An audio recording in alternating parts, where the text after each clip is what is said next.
Park Ji-won pressed his hand against the cool window of his quarters, staring out at the endless stars beyond. 3 months ago, he had been working on a small farm outside Seoul, growing rice and vegetables like his father and grandfather before him. Now he was living on a space station called Threshold, floating between worlds he had only dreamed about as a child. The station was huge, bigger than any building he had ever seen on Earth.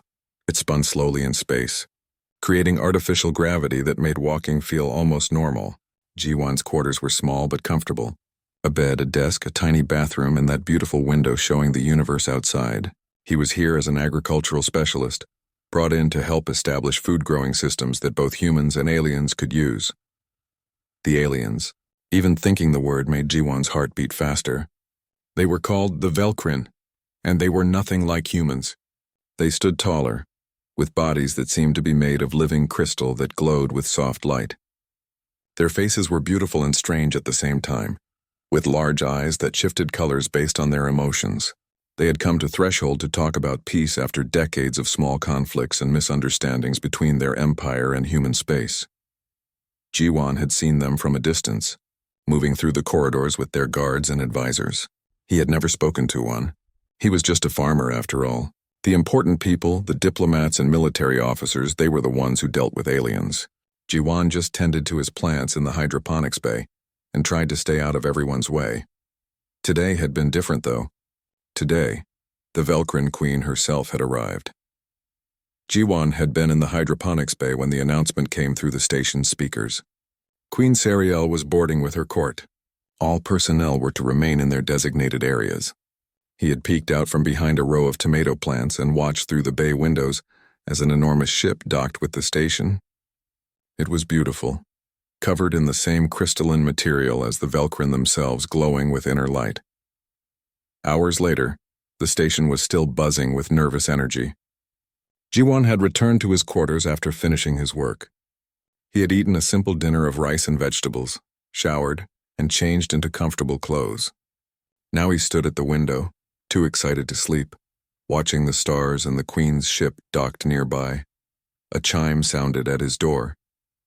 Ji-won turned, surprised. He rarely had visitors. "Come in," he called out. The door slid open, revealing Lieutenant Choi Subin, one of the human security officers. She looked tired, her uniform slightly wrinkled. "Park Ji-won?" she asked, though she clearly knew who he was. "Yes, that's me," Ji-won replied, suddenly nervous. "Is something wrong? I need to ask you a few questions." "May I come in?" Ji-won nodded, stepping back. Subin entered and the door closed behind her. She looked around his small quarters, her eyes scanning everything with professional efficiency. "Where have you been for the last 4 hours?" she asked. "In the hydroponics bay until about 2 hours ago. Then I came here. I haven't left since." Ji-won's mouth felt dry. "What's this about?" Subin studied his face for a long moment. "The Velkrin Queen's daughters are missing." The words hit Ji-won like a physical blow. "Missing? How, when?" "About an hour ago. They were in the royal suite with their caretakers. The Queen stepped away for a meeting with our ambassadors. When she returned, her daughters were gone." Subin pulled out a small tablet. "The entire station is on lockdown. We're questioning everyone, checking all the security footage." "I don't understand," Ji-won said. "Why would you think I know anything? I've never even been near the royal suite. I don't even know what level it's on." "We're questioning all humans on the station," Subin explained. "The Velkrin are upset. They think someone took the princesses. We need to show we're taking this seriously." Ji-won sat down on his bed, suddenly feeling weak. "I've been here the whole time. I was working with the plants, then I came back here. I haven't seen any Velkrin children." "What do they look like?" Ji-won asked suddenly. "The princesses, I mean." Subin hesitated. "They're young. In their larval stage, the Velkrin call it. Small, about the size of house cats. They glow like their mother, but softer, paler. One glows more blue, the other more violet." Ji-won tried to imagine it. "And they just disappeared?" "The suite is secure. The best technology both our species have. Nothing should be able to get in or out without triggering alarms. But somehow they got out." Subin's expression was grim. "The Queen is threatening to call off the peace talks. Some of her advisors are saying this is an attack, that humans kidnapped her children." "That's crazy," Ji-won protested. "Why would anyone do that?" "I don't know. But right now everyone is a suspect until we find those princesses. Subin stood up. I need you to stay in your quarters until we sort this out. Don't leave for any reason. If you need something, call security first. Am I under arrest? No, but the Velcrin guards are on edge. It's safer if everyone stays put. Subin moved to the door, then paused. You really haven't seen anything unusual? Anyone acting strange? Jiwon shook his head. I'm sorry. I wish I could help. After Subin left, Jiwon sat on his bed, his mind racing. Somewhere on this station, 2 alien children were lost and scared. Their mother, a queen of a vast empire, was probably terrified. And everyone was looking at humans as if they were responsible. He thought about his own mother back on Earth. How she had cried when he left for this assignment. How she had made him promise to be careful, to come home safe. What would it be like to lose a child in a place like this, surrounded by strangers and potential enemies? The station's lighting began to dim, signaling the start of the night cycle. Jiwon lay back on his bed, still fully clothed. He doubted he would sleep, but he was exhausted from the long day. His small room felt even smaller now, like a cell. Outside his window, the stars continued their eternal dance, uncaring about the drama unfolding inside the metal walls of Threshold. The Queen's ship glowed brighter than before, pulsing with urgent light. Jiwon could imagine the chaos inside, the searching, the accusations, the fear. He closed his eyes, hoping that somehow, somewhere, those lost princesses were safe. Morning would come soon enough, and with it, hopefully, some answers. The peace talks, the future between humans and Velcrin, everything now depended on finding 2 small, glowing children in the vast maze of the station. Jiwon's heart beat steadily in his chest as he drifted toward an uneasy sleep. Unaware that the answers everyone sought were closer than anyone could possibly imagine. The harsh sound of the station alarm pulled Jiwon from his restless sleep. His eyes snapped open, heart pounding, confused about where he was for a moment. Then memory flooded back. The missing princesses, the lockdown. He sat up quickly, rubbing his face with both hands. The alarm cut off, replaced by a voice over the speakers. All personnel remain in quarters. Security teams continue search pattern Delta. Report any unusual findings immediately. Jiwon stood and stretched, his back aching from falling asleep in his clothes. He checked the time on his wall display. He had been asleep for maybe 3 hours. It was still technically night cycle on the station, but clearly no one was resting. Through his window, he could see small security shuttles moving around the exterior of the station, their lights sweeping across the hull. His stomach growled. He had been too nervous to eat much dinner. Now trapped in his quarters, he realized he was hungry. Jiwon moved to his small food storage unit and pulled out a protein bar. It tasted like cardboard, but it would do. As he ate, he heard footsteps in the corridor outside. Lots of them. Running. Shouting in both human languages and the musical chiming sound of Velcrin's speech. The search was still going on, growing more desperate with each passing hour. Jiwon moved back to his window, staring out at the Queen's ship. He wondered what she was doing right now. Was she searching too? Or was she sitting somewhere waiting, hoping for news about her children? He couldn't imagine the pain she must be feeling. The corridor outside grew quiet again. Jiwon yawned, still tired despite his nap. He decided to try to sleep properly. He pulled off his shirt and pants, changing into sleep clothes. The station's temperature control kept everything comfortable, but he liked having his thin blanket to pull over himself. Jiwon approached his bed and stopped. There was something on his chest. No, 2 somethings. Small, curled together, glowing softly in the dim light of his quarters. His breath caught in his throat. For a moment he couldn't move, couldn't think. Then his brain finally processed what he was seeing. The princesses. The missing Velcrin princesses were sleeping on his bed, curled up together right where his chest would be if he lay down. They were beautiful. Tiny things, their bodies made of the same crystal material as adult Velcrin, but somehow softer, more delicate. One glowed with a gentle blue light, the other with pale violet. They were pressed close together, and even from where he stood, Jiwon could hear a sound coming from them. A soft rhythmic humming, almost like purring. Jiwon's hand moved slowly to his communication device on the desk. He picked it up carefully, never taking his eyes off the princesses. They didn't move. They seemed to be deeply asleep. His fingers trembled as he activated the device. "Security," he whispered. "This is Park Jiwon in quarters B247. I need someone to come here immediately." "I found them." "Found who?" The voice on the other end asked. The princesses. They're in my quarters. There was a moment of stunned silence, then chaos. Don't move. Stay exactly where you are. We're sending a team right now. I'm not moving, Jiwan promised. But please hurry. And please tell them not to scare these children. They're sleeping. Jiwan stood frozen by his desk, still holding the communicator. His mind raced with questions. How did they get in here? Why were they on his bed? Had they been here the whole time he was sleeping? The thought made him shiver. He had been lying right next to them and never knew. Less than 2 minutes later, his door burst open. Lieutenant Choi Subin rushed in, followed by 4 other human security officers. They all stopped short when they saw the small glowing forms on Jiwon's bed. By all the stars, Subin breathed. There they are. I don't understand, Jiwon said quietly. I was about to go to sleep and I found them there. Subin moved closer slowly, carefully. They look unharmed, peaceful even. She activated her own communicator. This is Subin. I've confirmed the princess's location.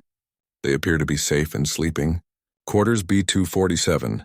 Inform the Queen and Ambassador Kang immediately. The response was immediate and loud enough for everyone to hear. The Queen is on her way. Velcrin guards are coming. Eat at 2 minutes, Subin turned to her team. Spread out. Hands visible at all times. When the Velcrin arrive, no sudden movements. We don't want anyone thinking we're threatening those children. The security officers moved to the walls of the small room, trying to make themselves look non-threatening. Jiwan stayed by his desk, still not daring to move closer to the bed. Did you take them? Subin asked him directly, her voice low. No, I swear I've been here the whole time. I went to sleep and they weren't there. I woke up and suddenly they were.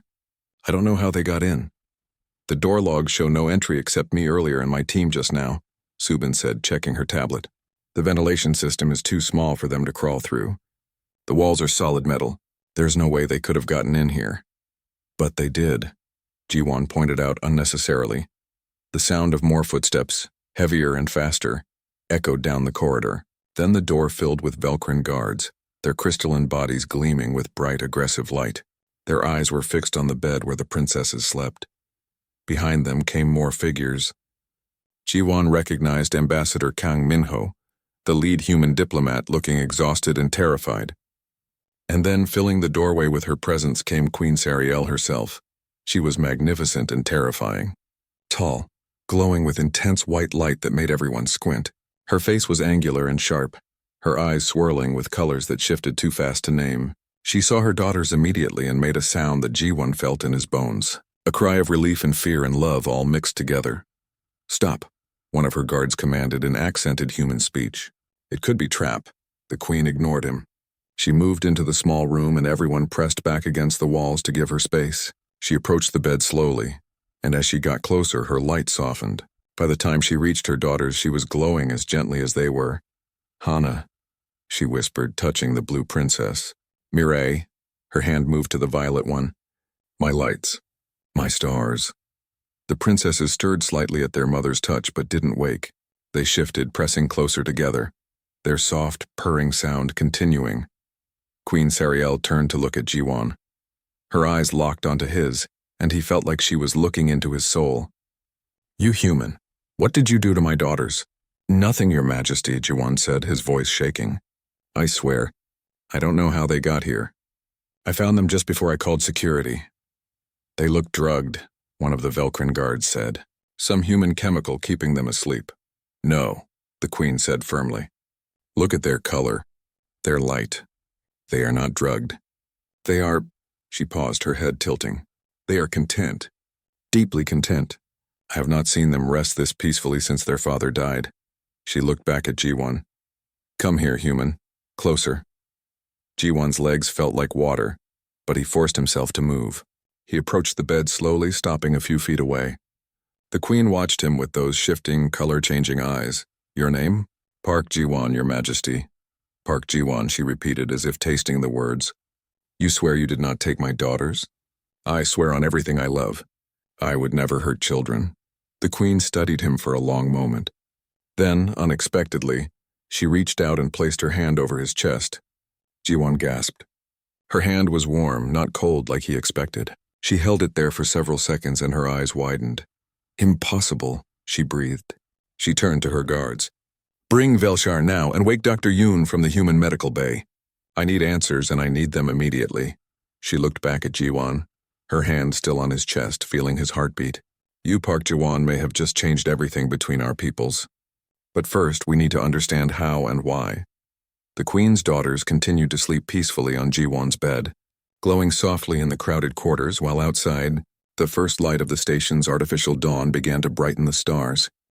Jiwon's quarters had never been designed to hold this many people.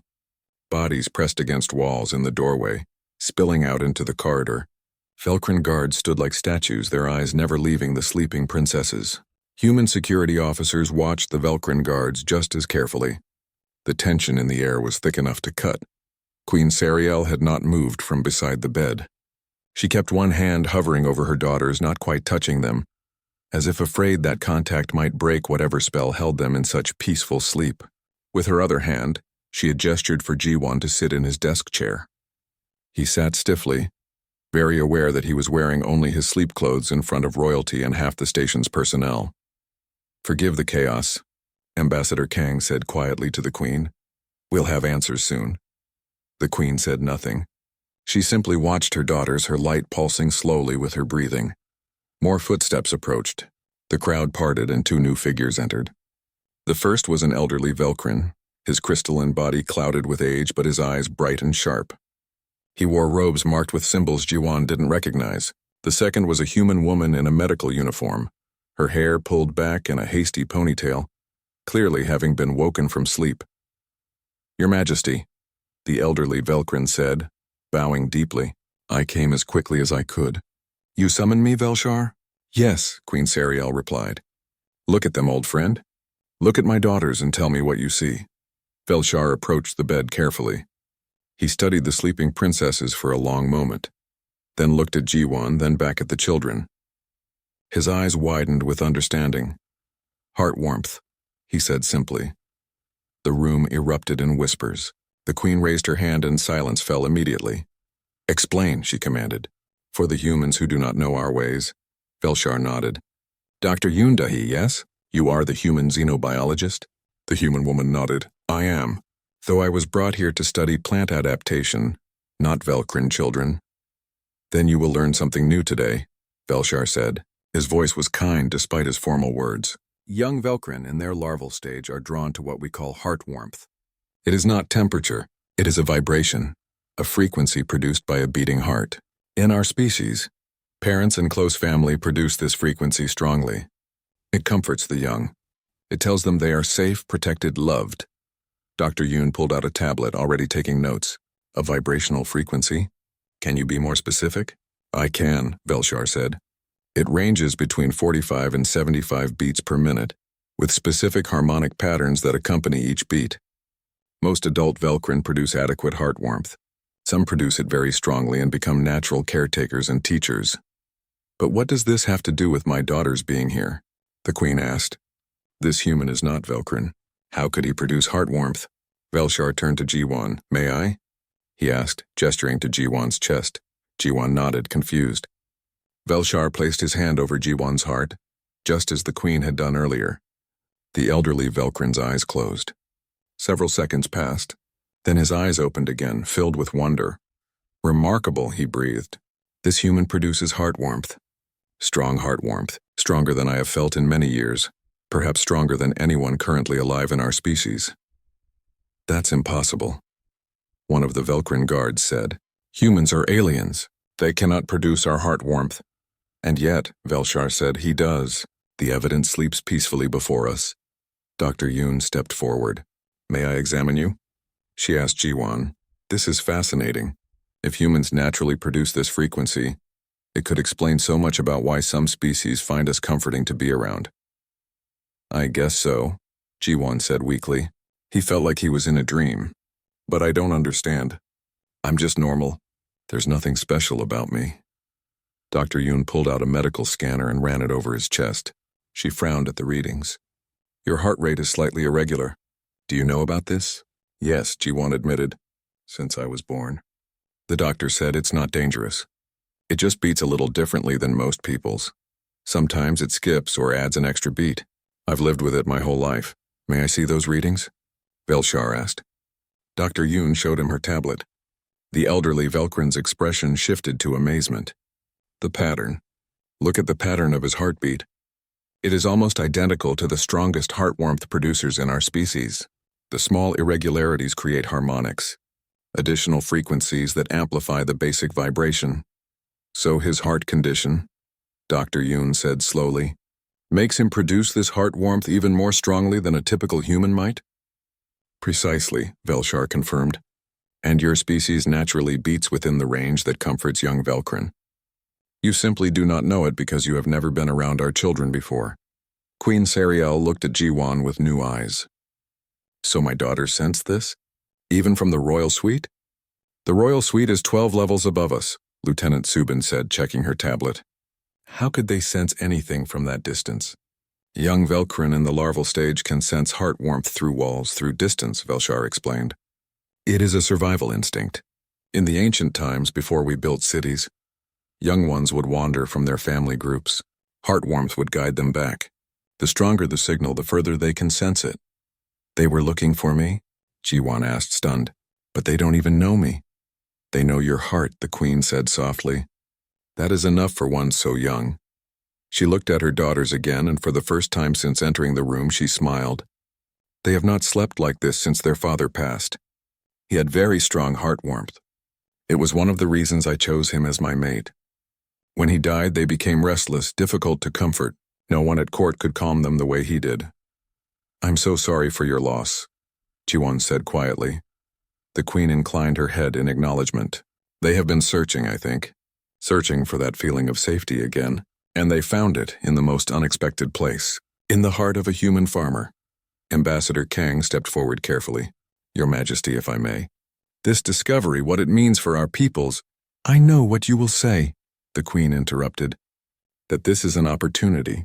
That my daughter's attraction to a human shows our species can coexist, can connect in ways we never imagined. Yes, Kang admitted. The peace talks could benefit from this understanding. The queen was silent for a moment. Then she looked at Jiwon again. What do you want, Park Jiwon? You hold my daughter's happiness in your strange, warm human heart. What would you ask in return? Jiwon blinked in surprise. Nothing, Your Majesty. I don't want anything. I just want to help if I can. I know what it's like to miss someone. My father died when I was young. I remember wishing I could feel safe again. Something shifted in the queen's expression, a softening. You understand loss? Yes. Then perhaps you understand why I must ask something difficult of you. The queen straightened, and despite her gentle tone, she was suddenly every inch the powerful ruler. Would you be willing to spend time with my daughters? To let them stay near you so they can feel this heart warmth? I do not know how long they will need it. Days, perhaps weeks. But it would give them peace. It would let them heal from their grief. Jiwon looked at the sleeping princesses. They were so small, so peaceful. I'm not a parent. I don't know how to care for children, especially alien children. You would not be alone, the queen assured him. Caretakers would help you. Guards would protect you all. You would simply need to be near them to let them hear your heartbeat. What if I hurt them by accident? What if I do something wrong? Velshar spoke up. Young Velkrin are resilient. They are drawn to heart warmth, but they also learn from those who produce it. You would not harm them. You are not capable of it.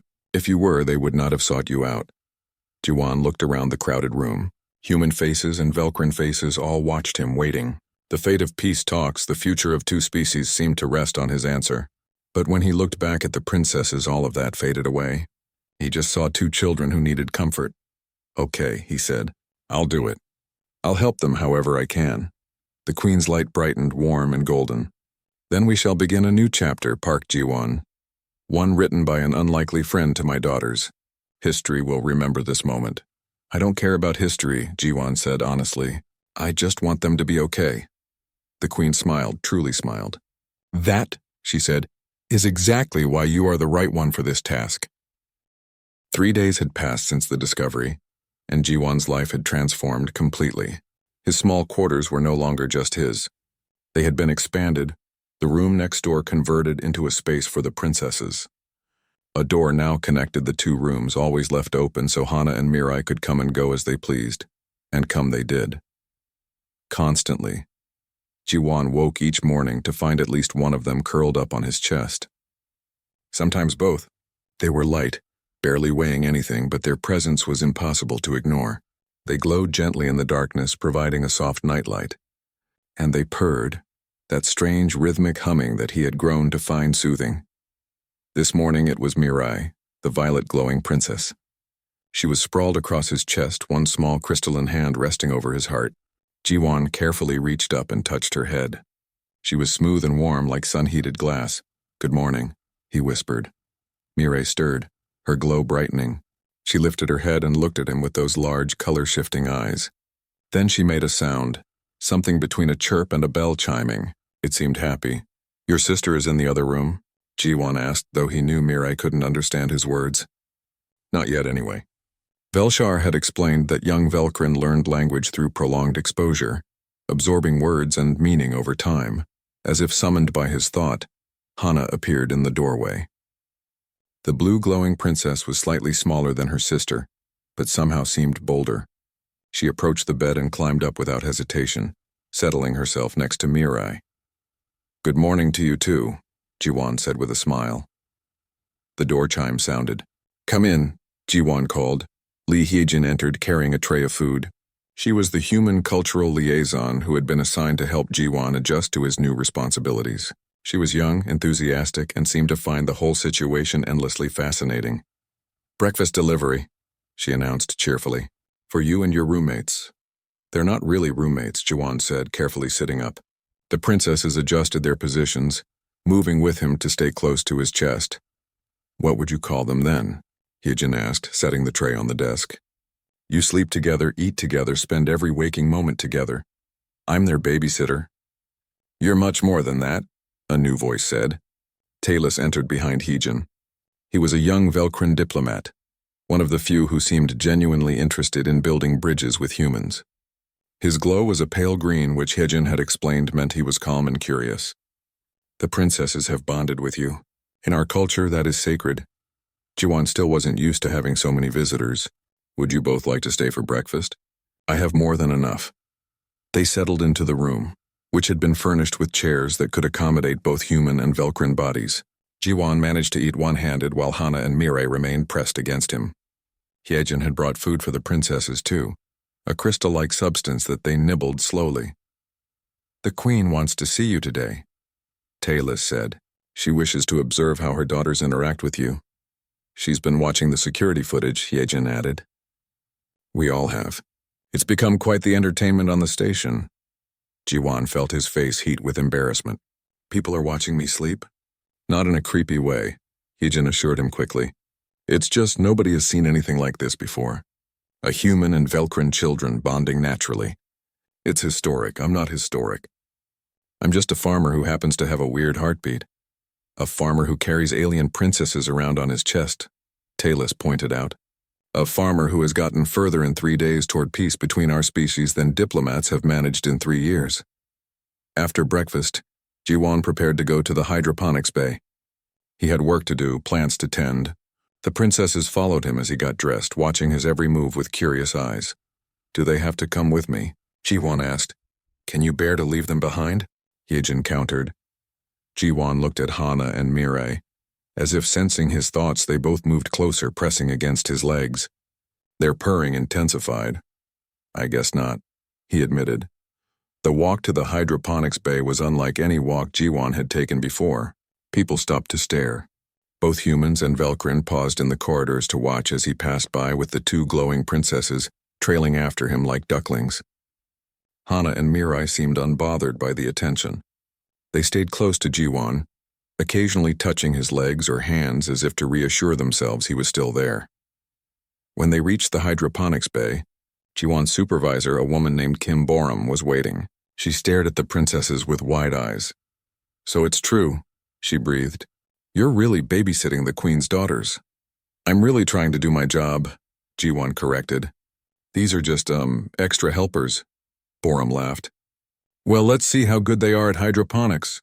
To Jiwan's surprise, Hana and Mirai were fascinated by the plants. They followed him along the rows of vegetables, their heads tilting as they examined each species.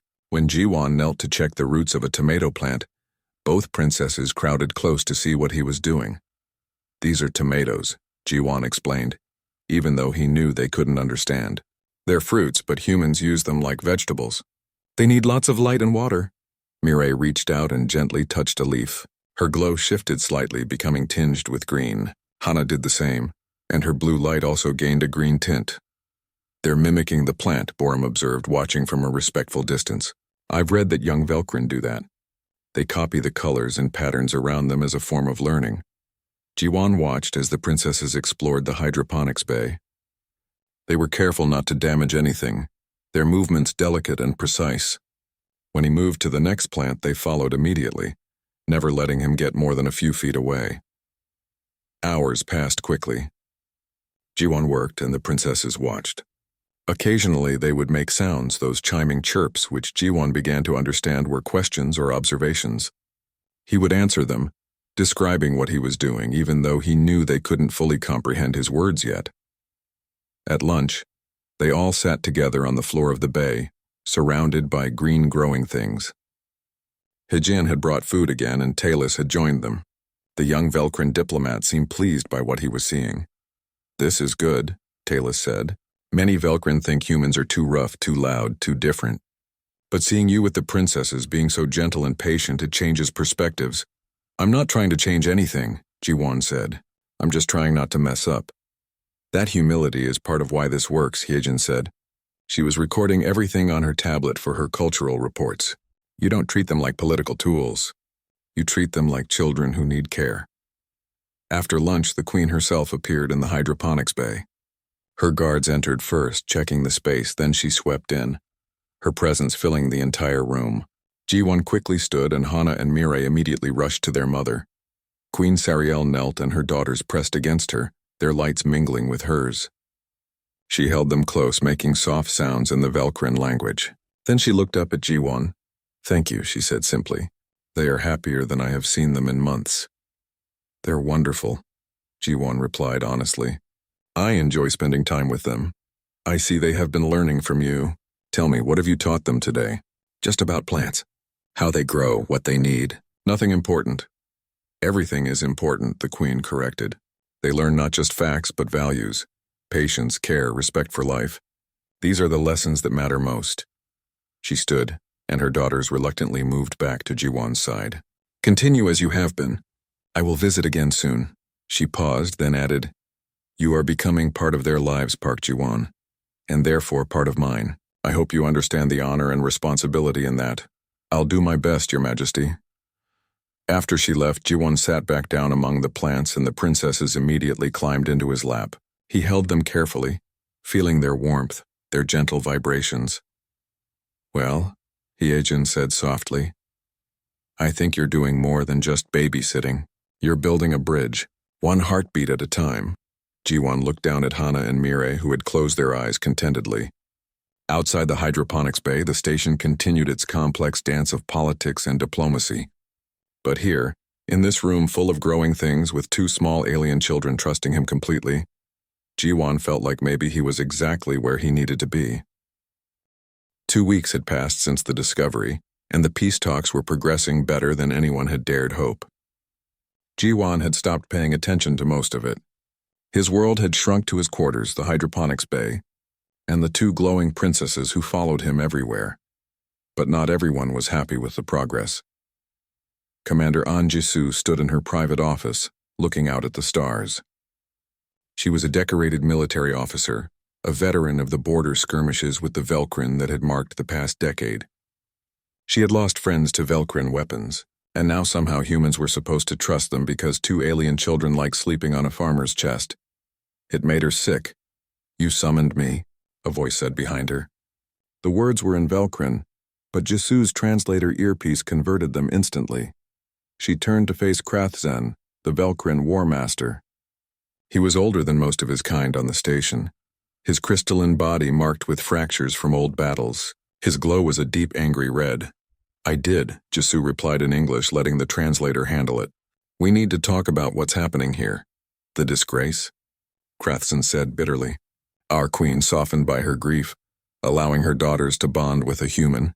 Making peace with those who killed her mate. Jisu's eyebrows rose. I thought his death was an accident, a malfunction on his ship. So the official reports say, Krath Zen replied, but many of us have doubts.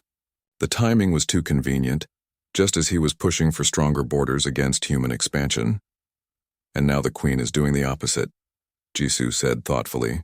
Opening borders, talking about trade agreements, cultural exchanges, all because her children found a human with a special heartbeat. It is manipulation, Krath Zen insisted. This human, this Park Ji-won, he was placed here deliberately. Someone knew about heart warmth. Someone planned this. Jisu had considered this. My intelligence officers have checked his background thoroughly. He's exactly what he appears to be, a farmer. No military training, no intelligence connections. He was assigned here because of his agricultural expertise, nothing more. Then the situation has been exploited by others, Krath Zen argued. The diplomats on both sides. They are using those children to push their peace agenda. They care nothing for tradition, for security, for the real threats our peoples face from each other. So what do you propose? Jisu asked carefully. She needed to know how far the Velkrin was willing to go. Krath Zen moved closer, lowering his voice even though they were alone. The peace talks must fail. Not violently. Not in a way that starts war. But they must fail. And how would we accomplish that? Doubt, Krath Zen said simply. We plant doubt about the human's intentions. About what he has really been doing with the princesses. We make people question whether this bond is natural or manufactured. Jisu felt a chill. You want to accuse him of harming the children? Not harming, influencing, drugging perhaps. Using some human technology to create false contentment in them. We have already seen that no one expected humans to produce heart warmth. What else might humans be capable of that we do not know? It was clever, Jisu had to admit. The princesses were so young, they couldn't testify to their own treatment. The only evidence was behavior, which could be interpreted many ways. If we do this, she said slowly, there can be no connection back to us. The accusation must come from somewhere else. Someone concerned for the children's welfare. I have loyal officers who will raise questions, Krath Zen said. If your people also express concerns, it will seem like a natural worry from both sides. Jisu thought about her fallen comrades, about the battles she had fought, about whether peace built on a foundation of alien children bonding with humans could ever be real or lasting. I'll need a few days to arrange things, she said finally. Krath Zen's glow shifted to orange, satisfied. Do not wait too long.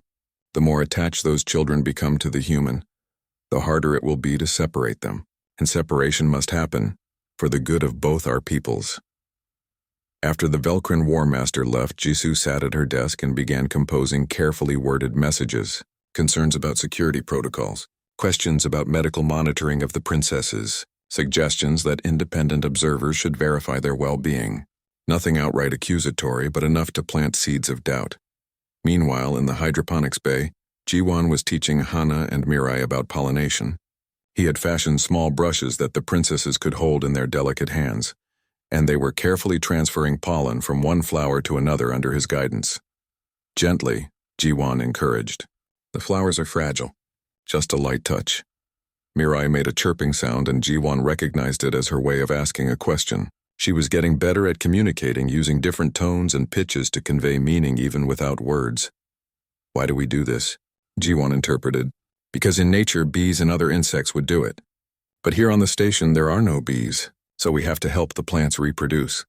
Hana touched one of the tomato flowers, then looked at Ji-won expectantly. He smiled. She was learning fast, understanding the connection between pollination and the fruits that would grow later. Lieutenant Choi Subin entered the bay, her expression troubled. Ji-won, can I talk to you for a moment? Sure, Ji-won said. He looked at the princesses. Keep practicing. I'll be right over there where you can see me. The princesses didn't like it when he moved out of touching distance, but they had learned that sometimes he needed to talk to other people. They continued their work, though both kept glancing at him frequently. What's wrong? Ji-won asked when he reached Subin.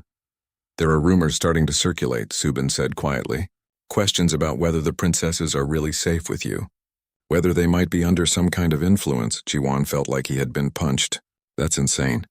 Anyone who has seen us together knows they're fine. They're happy. I know that. But not everyone has seen you together. Some people are only hearing third-hand reports, and some people on both sides don't want peace. They're starting to whisper that maybe the princesses are being drugged or conditioned somehow. The queen visits regularly. She would know if something was wrong. You and I know that. But rumors don't care about logic. Subin looked frustrated. I've been trying to trace where these stories are starting, but they're coming from multiple sources. Someone is orchestrating this. Before Ji-won could respond, an alarm sounded. Not the station emergency alarm, but something else. A security alert. Subin checked her tablet and her face went pale. Someone has filed a formal complaint with station security. They're calling for an investigation into your treatment of the princesses, and they want you separated from them immediately pending review. No, Ji-won said instantly. He looked at Hana and Mirai, still carefully pollinating the flowers, trusting him completely.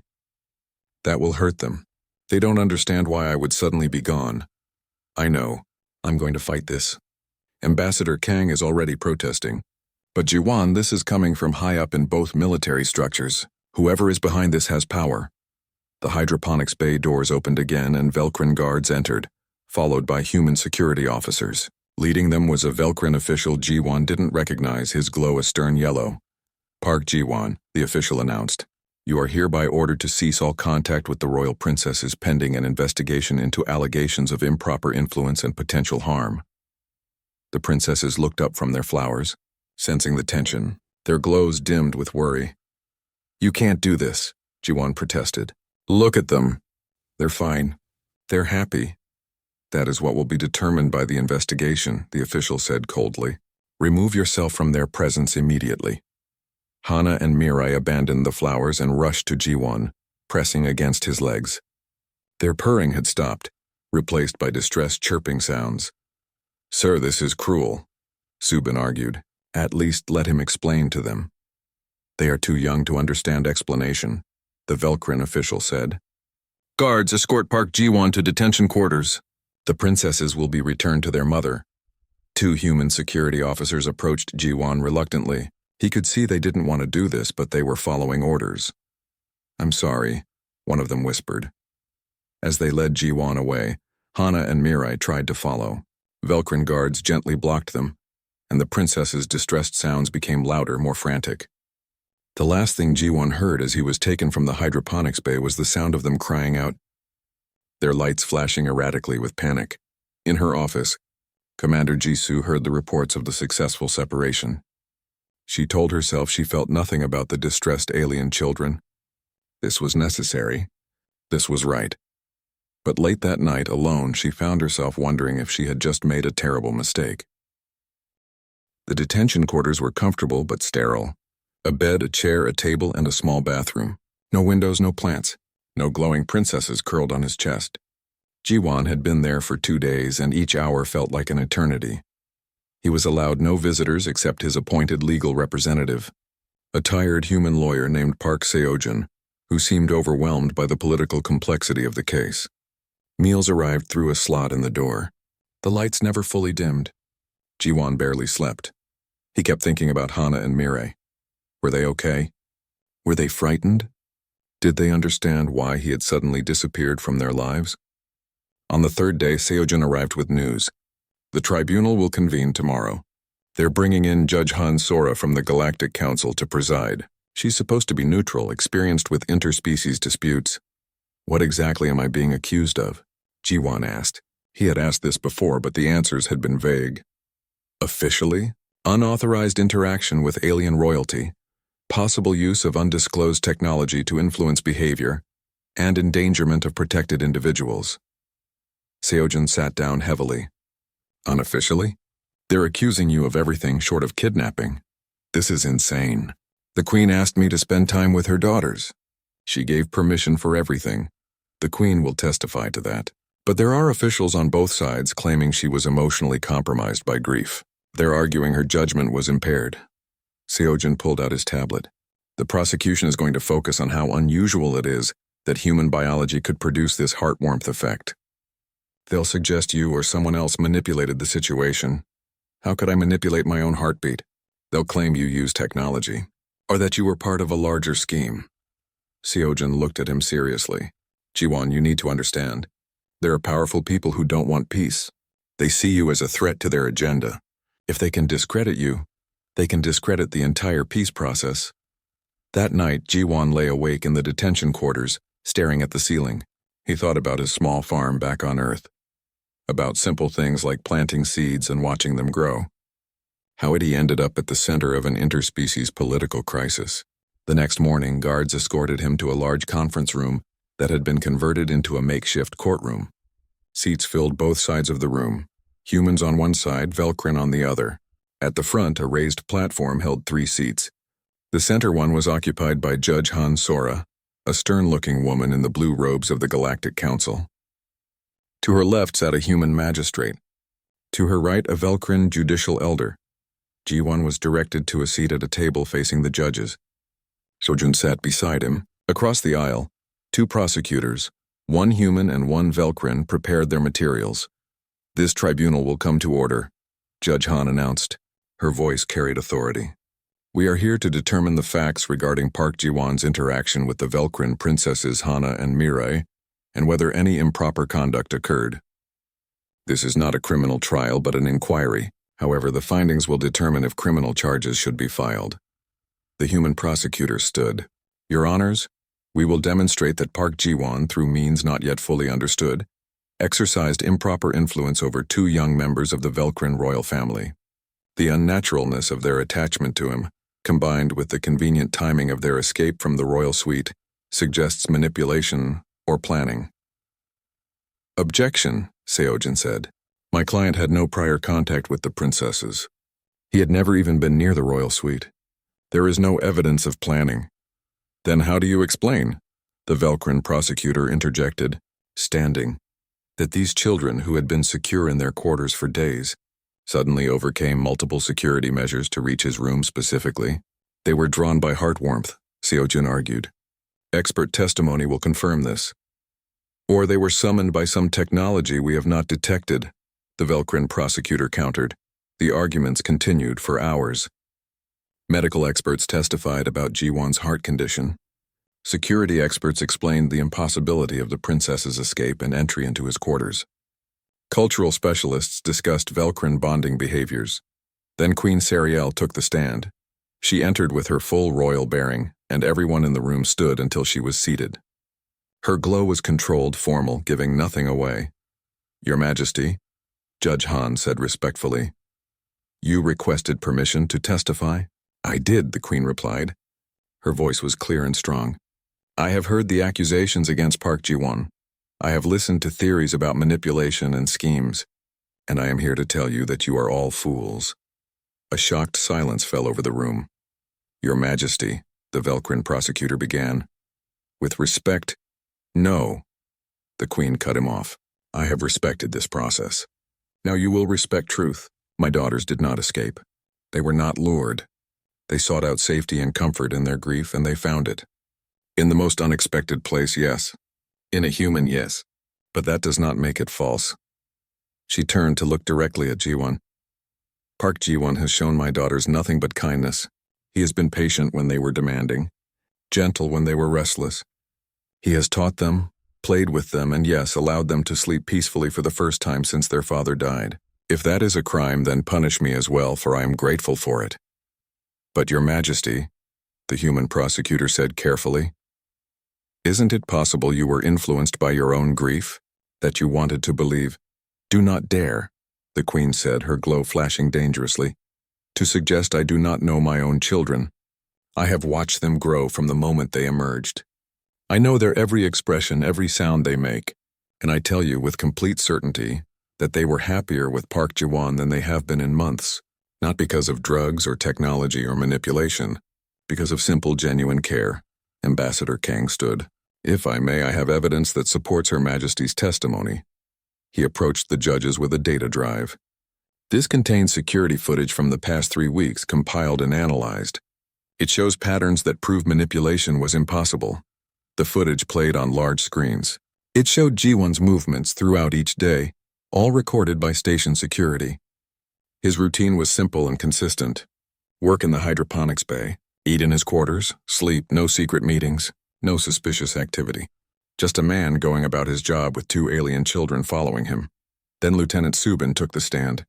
Your Honors, during my investigation into the source of the accusations, I discovered irregularities. Anonymous messages sent from multiple accounts, coordinated timing of complaints. It showed signs of organization. Are you suggesting, Judge Han asked, that someone orchestrated this investigation deliberately? I am saying there were people who wanted Park Ji-won separated from the princesses, and they were willing to manufacture a crisis to achieve it. The Velkrin judicial elder spoke for the first time. Do you have evidence of who these people were? Subin hesitated. I have suspicions, but concrete evidence has been difficult to obtain. Whoever did this was careful. A commotion at the back of the room drew everyone's attention. Belshar, the elderly Velkrin advisor, entered supporting a human woman. Commander An Ji-soo. She looked terrible, her face drawn, her eyes red. Forgive the interruption, Velshar said, but this human came to me this morning with a confession. I believe the tribunal needs to hear it. Judge Han nodded. Approach. Ji-soo stepped forward slowly. She wouldn't meet anyone's eyes. I orchestrated the accusations, she said quietly. I worked with War Master Krathson. We wanted to stop the peace talks. We thought separating the human from the princesses would create enough doubt and anger to derail negotiations. The room erupted, both sides shouting. Judge Han hammered for order. Why are you confessing? The Velkrin prosecutor demanded. Ji-soo finally looked up and there were tears on her face. Because I heard them. The princesses. They haven't stopped crying since they were taken from him. I passed by the royal suite last night and I heard them through the doors, these sounds of pure grief. And I realized what I had done. I hurt children to serve my own bitterness. She turned to face Ji-won. I'm sorry. I told myself I was protecting humanity, but I was just punishing everyone for my own losses. You did nothing wrong. Krathson was brought in next, having been detained based on Ji-soo's confession. He was defiant at first, but when shown the evidence of their conspiracy, his defense crumbled. He too admitted to their scheme. Judge Han looked at both of them with disgust. You have brought shame to both your peoples. You will face justice for your actions. She turned to Ji-won. Park Ji-won, this tribunal finds no evidence of wrongdoing on your part. The accusations were false, manufactured by those who sought to use you as a pawn in their opposition to peace. You are cleared of all charges. Relief flooded through Ji-won. So intense he felt dizzy. Furthermore, Judge Han continued, I am ordering the immediate reunification of Park Ji-won with the princesses Hana and Mirai. If Her Majesty agrees. I agree, Queen Sariel said immediately. And I add my own order. Park Ji-won is hereby appointed as official guardian to my daughters, with all rights and protections that title carries. Anyone who interferes with him or harms him will answer to me personally. The room erupted again, this time with arguments about protocol and tradition. But Ji-won barely heard it. He was going back. The guards escorted Ji-won from the tribunal chamber directly to the royal suite. His heart pounded with each step, a mix of nervousness and anticipation. He had been separated from Hana and Mirai for 3 days, and according to everyone who had told him, they had not been well. The doors to the royal suite opened, and Ji-won heard them immediately. Not the peaceful purring he had grown accustomed to, but distressed chirping, crying. The sound broke his heart. Queen Sariel stood in the center of the main room looking exhausted. Around her, Velkrin caretakers tried to comfort 2 small, dimly glowing forms. Hana and Mirai huddled together on a cushion, their lights flickering weakly. They looked smaller than Ji-won remembered, as if grief had physically diminished them. They will not eat, the queen said quietly. They barely sleep, and when they do sleep, they wake screaming. My physicians can find nothing physically wrong. It is their hearts that are wounded, may I? Ji-won asked, already moving forward. The queen gestured permission. Ji-won approached the cushion slowly and knelt beside it. Hana, Mirai, it's me, I'm here. Both princesses' heads lifted. Their eyes, which had been dull and colorless, suddenly brightened. They saw him, and the change was instant and miraculous. Their glow surged from dim to radiant. The distressed chirping transformed into joyful chiming. They launched themselves at him, and Ji-won caught them both, pulling them close to his chest. They pressed against him desperately, their small hands clutching his shirt as if afraid he might disappear again. The purring started immediately, loud and intense, vibrating through his whole body. I'm sorry, Ji-won whispered, tears stinging his eyes. I'm so sorry I left you. I didn't want to. I'll never leave you again. Mirai made a sound that was almost like a sob. Hana tucked her head under his chin right over his heart. They held on to him with a strength that surprised him, as if they could keep him there through sheer determination. Queen Sariel watched with tears glowing in her crystalline eyes. They understand now, she said softly. They understand that sometimes people we love are taken from us. They learned that fear too young. I won't let it happen again, Jiwan promised. Your Majesty, if you still want me to care for them, I'll do everything I can to keep them safe and happy. I do not just want it, the Queen said. I need it. They need it. She moved closer and placed a hand on Jiwan's shoulder. You have given me a gift I can never repay. You gave me back my daughter's joy. In my culture, that creates a bond deeper than law, deeper than politics. You are family now, Park Jiwan. For better or worse, for all time. Over the following weeks, life on Threshold Station transformed. The successful resolution of the conspiracy, with members of both species working together to uncover the truth, proved to everyone that cooperation was possible. The peace talks accelerated, with both sides newly motivated to succeed. Commander Anjisu and War Master Krathzen faced justice in a joint tribunal. Interestingly, their trial became a symbol of shared values between humans and Velkrin. Both species agreed on the punishment for those who would harm children and manipulate peace for personal agendas. They were stripped of rank and sentenced to community service, working together on border stations to promote understanding between their peoples. Jiwan's role expanded beyond just caring for the princesses. Queen Sariel proposed a cultural exchange program based on the heart warmth phenomenon. Scientists discovered that about 30% of humans produced the frequency naturally. Though Jiwan's irregular heartbeat made him exceptional, the Velkrin began requesting human caretakers and teachers for their young, while humans became fascinated with Velkrin art and philosophy. Dr. Yoon Dahi partnered with Velshar to study interspecies bonding. Their research showed that heart warmth was just one of many biological compatibilities between humans and Velkrin. They published papers that became foundational texts for the emerging field of interspecies relations. Lieutenant Choi Subin and Talus, who had worked closely during the investigation, developed a friendship that turned into something deeper. They became the first human Velkrin couple, their relationship closely watched by both species as another symbol of possibility. Lee Hyejin's documentation of Jiwan and the princesses became required viewing in diplomatic training programs. Watching a simple farmer care for alien children with patience and love proved more powerful than any treaty language. But for Jiwan himself, the politics and symbolism faded into background noise. His world remained focused on Hana and Mirai, who grew a little each day.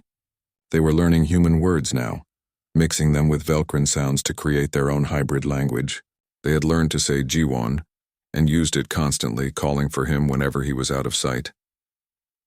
6 months after the tribunal, Queen Sariel made an announcement that shocked both species. She was offering Jiwan the position of first human liaison to the Velkrin homeworld. He would live in the royal palace, continuing to help raise Hana and Mirai while also serving as a bridge between their peoples. Jiwan stood in his quarters, now much larger than the small room he had first occupied, looking out at the stars. Ambassador Kang had come to discuss the offer. It's an incredible opportunity, Kang said. You would be making history. I never wanted to make history, Jiwan replied. I just wanted to grow plants. You can still do that. The Queen is building you a greenhouse on the homeworld. She said her daughters should continue learning about earth plants. Jiwan smiled at that. Hana and Mirai had become enthusiastic gardeners, each claiming their own section of the hydroponics bay. They fought sometimes over whose tomatoes were better. What about my family on Earth? Jiwan asked. My mother? Video communication will be available. And you can visit. The Queen has promised transport whenever you need it. Kang paused. But Jiwan, you need to understand what you'd be agreeing to. Hana and Mirai have imprinted on you. In Velkrin culture, that's permanent. They will need you in some capacity for the rest of their lives. Even when they're grown, even when they have their own children, you'll still be their guardian figure. I know, Jiwan said. He had learned about Velkrin development from Velshar. The princesses would be young for another 15 Earth years. Then they would mature rapidly. But the bond formed in childhood lasted forever. Can you accept that responsibility? Kang asked gently. It means your life will never be simple again. You'll always be connected to the Velcrin royal family, always in the public eye. Ji-won thought about it. He thought about his quiet farm, his simple life. Then he thought about two small glowing faces lighting up when they saw him, about the sounds of contentment they made when they fell asleep on his chest, about teaching them to be gentle with seedlings and watching their wonder when flowers bloomed. It's not really a choice, he said finally. Is it? They need me. And honestly, I need them too. I didn't know my life was incomplete until they stumbled into it. Then you'll accept? Yes, I'll go to the homeworld. I'll be their guardian, their friend, whatever they need. That night, Ji-won told Hana and Mirai about the decision. They didn't fully understand yet, but they understood enough. They would be going home and Ji-won would be coming with them. Home, Mirai said carefully, testing the human word. Yes, Ji-won confirmed. Your home, and my home too now. Together? Hana asked, pressing against his chest to feel his heartbeat. Together, Ji-won promised. The day of departure arrived with ceremony and celebration. Both human and Velcrin officials gathered to see them off. Ji-won's few possessions had been packed. His plants had been carefully transferred to containers for the journey. His mother appeared on a video screen transmitted from Earth. She looked proud and worried at the same time. My son, the bridge between worlds, she said, laughing through tears. Your father would be so proud. I'll visit as soon as I can, Ji-won promised. I know, but right now those children need you more than I do. Go. Be the father they need. The words hit Ji-won hard. Father. He had not thought of himself that way, but looking at Hana and Mirai clinging to his hands, maybe that's what he had become. Not by birth, not by species, but by choice and love. Queen Seriel's ship was magnificent up close. Larger than any human vessel, it glowed with inner light like all Velcrin technology. Ji-won walked up the boarding ramp with a princess on each side. They were excited, their glows bright and cheerful. For them, this was an adventure. At the top of the ramp, Ji-won paused and looked back at Threshold Station. He could see humans and Velcrin standing together, watching, waving. 6 months ago, that would have been impossible. The two species barely trusted each other enough to occupy the same space. Now they stood side by side, united in hope for the future. Are you ready? Queen Seriel asked. She stood at the entrance to the ship, magnificent in her formal robes. Ji-won looked down at Hana and Mirai. They looked up at him with complete trust. Their hand squeezed his. Yes, he said. I'm ready. The ship's entrance closed behind them. Through the windows, Ji-won watched as Threshold Station grew smaller, then disappeared into the starfield. They were heading to the Velcrin homeworld, to a life he could never have imagined when he was a simple farmer on Earth. Hana tugged on his sleeve. Story? She